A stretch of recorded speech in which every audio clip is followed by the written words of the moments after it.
United States of আমেরিকার এক লোক তার অনেক বন্ধুকে মুসলমান বানিয়েছে, কালিমার দাওয়াত দিয়েছে, কিন্তু তার বিজনেস পার্টনার খ্রিস্টান বন্ধুকে সে কালিমার দাওয়াত দিতে পারে নাই। সে মনে মনে ভাবলো, আমার জীবন থাক আর না থাক, আমার খ্রিস্টান বন্ধুকে তার কলিজার ভেতরে কালিমার দাওয়াত দিয়ে আমি ছিদ্র করে দেবো। সুবহানাল্লাহ। খ্রিস্টান বন্ধুকে দাওয়াত করলো তার বাড়িতে, ভাবলো একটা দাওয়াত করি, দাওয়াতে খাইতে আসলে কালিমার দাওয়াত দিয়ে দিল। থানার দাওয়াতের লোকে কালিমার দাওয়াত আছে না নাই? আছে না নাই?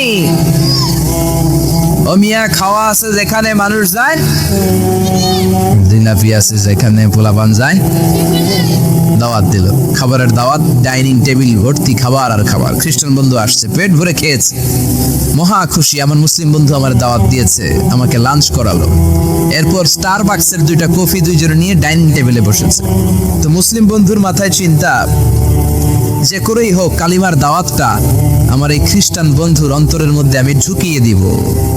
খ্রিস্টান বন্ধুকে সে জিজ্ঞেস করলো, oh my friend, how much time do you need to make a parallel circle by 2 million Christians? ও আমার বন্ধু, 20 লক্ষ খ্রিস্টানকে তুমি গোল গোল করে দাঁড় করাবা, তোমার কত সময় লাগবে? খ্রিস্টান বন্ধু বলে, what's the hell are you talking about? এগুলো তুমি কি কও? 20 লক্ষ খ্রিস্টান তুমি পাইবা কই? আর 20 লক্ষ খ্রিস্টানকে এক মাঠের মধ্যে যে দাঁড় করাবা, এরকম বড় মাঠও বাবা কই? মুসলিম বন্ধু বলে, ফর এন এক্সাম্পল, ধরে নাও, উদাহরণস্বরূপ আমি যদি তোমাকে বিশাল বড় একটা স্কয়ার দেই, মাঠ, আর 20 লাখ খ্রিস্টান এনে দেই, 20 লাখ খ্রিস্টানকে এরকম গোল গোল প্যারালাল সার্কেলে তুমি দাঁড় করাবা, কত সময় লাগবে? খ্রিস্টান বন্ধু বলে, অ্যাটলিস্ট আই নিড 1 উইক, 1 সপ্তাহ তো লাগবেই, but I need to train them up. এই লোকগুলোকে আমার ট্রেন আপ করতে হবে, প্রশিক্ষণ দিতে হবে। 1 সপ্তাহের টানা প্রশিক্ষণ এবং ট্রেনিং দিতে পারলেই 20 লক্ষ খ্রিস্টানকে আমি প্যারালাল সার্কেল গোল গোল করে দাঁড় করাতে পারবো। মুসলিম বন্ধু বলল, ফাইন। মুসলিম বন্ধুর মাথায় একটাই চিন্তা, কেমন করে কালিমার দাওয়াত দেওয়া যায়, যেরকম ঠিক কিনা? মুসলিম বন্ধু বলল, keep in your mind, they are not from the same countries man. এই 20 লক্ষ খ্রিস্টান কিন্তু একই দেশের হবে না। Some of them from United States of America, some from England, some from Switzerland, some from Singapore, Malaysia, Indonesia, Bangladesh, অনেক দেশের লোক হবে তারা। কত সময় লাগবে? খ্রিস্টান বন্ধু বলে, it's very tough for me. তাহলে তো এটা আমার জন্য খুব টাফ হয়ে যায়। I can't make it within a week. 1 সপ্তাহে এটা করা আমার পক্ষে সম্ভব। I need 2 weeks. আমার 2 সপ্তাহ লাগবে। কয় সপ্তাহ? জোরে বলেন, কয় সপ্তাহ? 2 সপ্তাহ লাগবে। মুসলিম বন্ধু বলল, কিপ ইন ইউর মাইন্ড, এটা তোমার মাথায় রেখো, they are not from the same languages. এই 20 লক্ষ খ্রিস্টান কিন্তু একই ভাষাভাষীর নয়। তাদের কেউ কথা বলবে ইংরেজিতে, কেউ উর্দুতে, কেউ চাইনিজ, কেউ মান্দারিন, কেউ উর্দু, কেউ হিন্দি, কেউ সিন্ধি, কেউ বাংলা, কেউ টার্কিশ, কেউ মালায়া, কেউ সুয়াহিলি। এক একজন এক এক ভাষায় কথা বলবে, কত সময় লাগবে? খ্রিস্টান বন্ধু বলল, দ্যাট ইজ ভেরি টাফ, আরো কঠিন হয়ে যাবে। I need 3 weeks. কয় সপ্তাহ লাগবে? কথা বলেন, কয় সপ্তাহ? 3 সপ্তাহ লেগে যাবে। মুসলিম বন্ধু বলল, কিপ ইন ইউর মাইন্ড, এটা তোমার মাথায় রেখো, they are not from the same edges.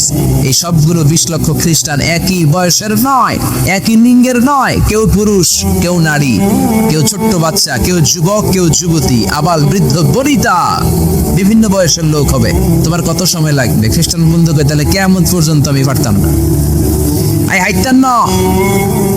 ভাষা ভিন্ন, দেশ ভিন্ন, কালচার ভিন্ন, বয়স ভিন্ন। আমি বলবো সবাই দাঁড়ান, সবাই যাবে বসে। আমি বলবো বসেন, সবাই যাবে দাঁড়িয়ে। আমি পারবো না। মুসলিম বন্ধু বলল, I can make parallel circle, আমি সমান্তরাল বৃত্তে দাঁড় করায় দিতে পারবো বাই 2 মিলিয়ন মুসলিমস, 20 লক্ষ মুসলমানকে, অনলি বাই 10 মিনিটস, 10 মিনিটের ব্যবধানে। কয় মিনিটে? জোরে কর, কয় মিনিট? খ্রিস্টান বন্ধু বলে, ইটস কোয়াইট ইম্পসিবল, এটা অসম্ভব। 10 মিনিটে 20 লক্ষ মুসলমানকে তুমি প্যারালাল সার্কেল, সমান্তরাল বৃত্তে দাঁড় করাবা, কোনো বাঁকাতেরা হতে পারবে না। How come it possible man? এটা কেমন করে সম্ভব? মুসলিম বন্ধু বলে, ইটস পসিবল ইনশা। জোরে বলেন, ইটস পসিবল ইনশা। আল্লাহ যদি চায় এটা সম্ভব। But you have to make a visit to KSA, তোমাকে কিংডম অফ সৌদি আরাবিয়া, সৌদিতে একটু ভিজিট করতে হবে। সে রাজি হয়ে গেল, বুদ্ধি করে জিলহজ মাসের 10 তারিখে নিয়ে গেল তাকে সৌদিতে। আপনারা জানেন হেরেমের বাউন্ডারিতে কোনো কাফের খ্রিস্টান ঢুকতে পারে না। তার পরিচয়টা গোপন করে মুসলিম বন্ধু তাকে নিয়ে গেল জিলহজের 10 তারিখ হজের মৌসুমে। মক্কার পাশে, কাবাঘরের পাশে একটা বিল্ডিং আছে আব্দুল আজিজের ওয়াকফ, এটাকে বলে জামজাম টাওয়ার, দি মক্কা রয়্যাল ক্লক টাওয়ার। 120 তলা উঁচু, এটার 80 তলায় একটা হোটেল ভাড়া করলো, একটা রুম ভাড়া করলো। ওই দিন সব হাজী সাহেবান মিনার জবাইয়ের কাজ শেষে ফরজ তাওয়াফ করার জন্য মিনা থুইয়া সব কাবা ঘরের এদিকে বিড়বিড় করতেছে, কত সুবহানাল্লাহ। মাগরিবের টাইম। খ্রিস্টান বন্ধু বললো, where is your magic man? তুমি না আমার একটা ম্যাজিক দেখাইবা? খ্রিস্টান মনে করছে এটা মনে হয় ম্যাজিক। তা না হলে 10 মিনিটে 20 লাখ মুসলমানরা এরকম গোল গোল করে কে সমান করে দাঁড় করাতে পারে? What is your magic? তোমার ম্যাজিক কই? মুসলিম বন্ধু বলে, let's go to very close to the window, চলো জানালার কাছে যাই।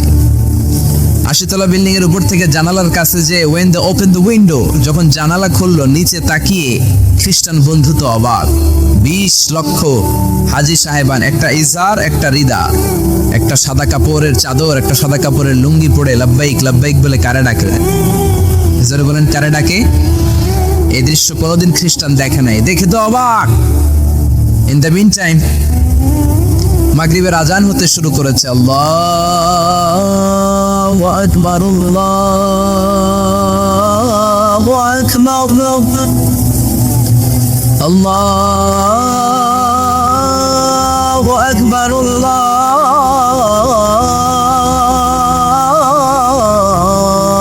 আকবার। পড়েন আল্লাহু আকবার।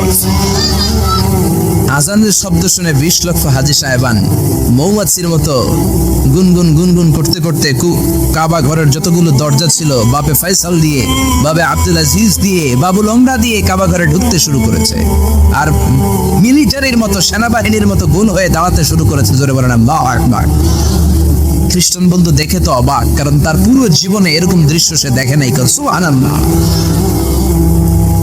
তার ঠিক 5-7 মিনিট পরে ইকামত হতে শুরু করেছে। আল্লাহু আকবার, আল্লাহু আকবার, আশহাদু আন লা ইলাহা ইল্লাল্লাহ, আশহাদু আন্না মুহাম্মাদার রাসূলুল্লাহ, হাইয়া আলাস সালাতি, হাইয়া আলাল ফালাহ, قد قامت الصلاة قد قامت الصلاة، الله أكبر الله أكبر لا إله إلا الله। একামত হওয়ার সাথে সাথে আর কোনো কথা নেই। কাবা ঘরের মাতাফ, তাওয়াফের জায়গা প্যাকআপ, 3 তলা হেরেম শরীফ প্যাকআপ, হেরেম শরীফের বাইরে বিশাল ফাঁকা জায়গা প্যাকআপ, কবুতর চত্বর প্যাকআপ, সারে ইব্রাহিম আল খলিলি প্যাকআপ। 20 লক্ষ হাজী সাহেবান গোল হয়ে দাঁড়িয়ে গিয়েছে। কাবা ঘরের সবচেয়ে সুরেলা কণ্ঠের ইমাম শাইখ আব্দুর রহমান সুদাইস মাইক্রোফোন হাতে নিয়ে ঘোষণা দিচ্ছেন, ইস্তাকিমু ওয়া আতাদিলু ইয়ারহামুকুমুল্লাহ, সাওউ সুফুফাকুম ফাইন্না তাসওয়িয়াতাস সুফুফ মিন তামামিস সালাহ। Please make the line straight and attach your legs and shoulders and perform the salah as if it's our last and final prayer. কাতার বন্দী হয়ে যান, পায়ের সাথে পা লাগান, কাঁধের সাথে কাঁধ লাগান। 20 লক্ষ হাজী সাহেবান দাঁড়িয়ে গিয়েছে। উনি নামাজ শুরু করেছেন। আল্লাহু আকবার, আলহামদুলিল্লাহি রাব্বিল আলামিন, আর রহমানির রহিম, مالك يوم الدين، إياك نعبد وإياك نستعين، اهدنا الصراط المستقيم، صراط الذين أنعمت عليهم غير المغضوب عليهم ولا الضالين। পড়েন আল্লাহ। সূরা ফাতিহা বললেন, ফাতিহার সাথে আরেকটা সূরা মেলালেন। আল্লাহু আকবার। রুকুতে গেলেন, রুকু থেকে দাঁড়ালেন, আল্লাহু আকবার বলে আবার সিজদায় গেলেন। 20 লক্ষ হাজী সাহেব একসাথে রুকুতে গেল, একসাথে সিজদায় গেল। 80 তলা বিল্ডিং এর উপর থেকে যদি আপনি তাকান যে 20 লক্ষ হাজী একসাথে উঠে একই কাপড়, maintaining the same dress code, একই ড্রেস পরে দে আর গোইং টু রুকু, দে আর পারফর্মিং দ্য সুজুদ, একসাথে রুকু দেয়, একসাথে সিজদা দেয়। এই দৃশ্য দেখলে কান্না কলিজা ঠান্ডা হয়। যেরকম ঠিক কিনা? এই দৃশ্য দেখে খ্রিস্টান বন্ধু স্টার্টেড টু ক্রাই, কাঁদতে শুরু করেছে, স্টার্টেড টু ভাইব্রেট, কাঁপতে শুরু করেছে। মুসলিম বন্ধু খ্রিস্টান বন্ধুরে জড়িয়ে ধরে বলে, ও বন্ধু তুই কাঁদিস কেন, তুই কাঁপিস কেন? খ্রিস্টান বন্ধু বলে, আমার জীবনে কোনোদিন এত সুন্দর দৃশ্য আমি দেখি নাই। কি নামে ধর্মের, কি নাম? মুসলিম বন্ধু বলে ইসলাম। খ্রিস্টান বলে, আমিও আমার বাইবেল নিয়ে অনেক ভেজালে আছি, বাইবেলের এক চ্যাপ্টারে এক কথা, আরেক চ্যাপ্টারে আরেক কথা, কোনো মিল নাই, জোরে কোন ঠিক কিনা? আর আমি খ্রিস্ট ধর্মে থাকতে চাই না, তোদের ধর্মে আমার ঢুকিয়ে নে। মুসলিম বন্ধু বলল, যাও ওয়াশরুমে যাও, মেয়েকে অ্যাবলিউশন ওযু করে আসো, আর কাবার দিকে তাকিয়ে আমার হাতের মধ্যে তোমার ডান হাত রেখে চিল্লায়া পড়ো, লা ইলাহা ইল্লাল্লাহু মুহাম্মাদুর রাসূলুল্লাহ সাল্লাল্লাহু। হাজ দেখে, আজান দেখে, নামাজ দেখে, কোরআনের সূরা তেলাওয়াত শুনে অনেক কাফের কালিমা পড়ে মুসলমান হয়েছে, জোরে কোন ঠিক কিনা?